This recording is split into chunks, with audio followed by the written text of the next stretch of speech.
새해부터 우울한 소식 전해드려야겠습니다. 작년 한 해 우리나라 수출이 10% 넘게 줄었습니다. 수출이 두 자릿수 감소율을 기록한 건 글로벌 금융위기 이후 10년 만인데 올해는 어떨지 취재기자와 이야기 나눠보겠습니다. 장지현 기자 나왔습니다. 자, 장 기자. 지난해 우리나라 수출 구체적으로 얼마나 줄어든 겁니까? 네, 지난해 우리나라 총 수출 규모는 5,424억 1천만 달러, 우리 돈으로 627조 원이었습니다. 전년도인 2018년과 비교했을 때 10.3% 줄어들었는데요. 이렇게 두 자릿수 대 감소율을 보인 건 2009년 글로벌 금융위기 이후 10년 만에 처음입니다. 원래 수출 목표액인 6천만 달러에도 크게 못 미쳤는데요. 이 수출에서 수입을 뺀 무역 수지도 비상입니다. 무역 흑자 규모는 391억 9천만 달러로 44% 감소했는데 이게 2012년 이후 7년 만에 가장 적은 수치입니다. 네, 수출 상황이 왜 이렇게 나빠진 겁니까?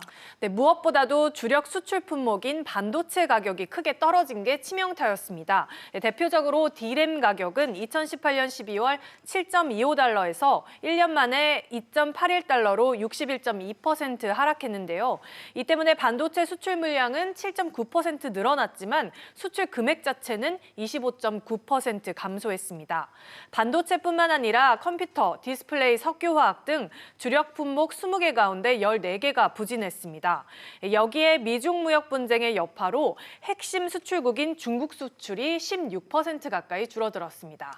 네, 그러면 앞으로 관심은 아무래도 올해일 수밖에 없는데 올해는 어떨 것으로 전망됩니까? 네, 우선 정부는 낙관적으로 보고 있습니다. 산업통상자원부는 올해 수출이 5,600억 달러, 지난해보다는 3% 가까이 증가할 것으로 내다봤습니다. 그러면 그 근거는요?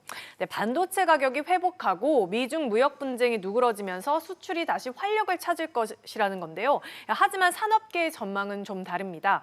우리 수출이 개선되려면 근본적으로는 미중 무역 분쟁이 해결되고 반도체 경기가 좋아져야 하는데 여전히 여기서 불확실성이 크다는 겁니다. 네, 올해 반도체 경기에 대해선 시장에서도 낙관론이 우세한 게 아니었습니까? 문제는 회복 시점입니다. 이르면 올해 2분기부터 나아질 것이라는 기대감이 큰데 하반기는 돼야 될 것이라는 전망도 같이 나오고 있습니다. 이 관건은 앞서 말씀드린 것처럼 미중 무역 분쟁이 얼마나 빨리 해결돼서 이 글로벌 수요가 회복 국면에 접어들 것인지 메모리 업계의 공급 과잉이 얼마나 빨리 해소될 것이든지 이 두 가지에 달려 있습니다. 다만 D램 가격이 2개월 연속 제자리 걸음하면서 더 이상 떨어지지 않고 있다는 점은 긍정적 시그널입니다. 그러면 반도체 말고 다른 수출 품목들은 어떻습니까?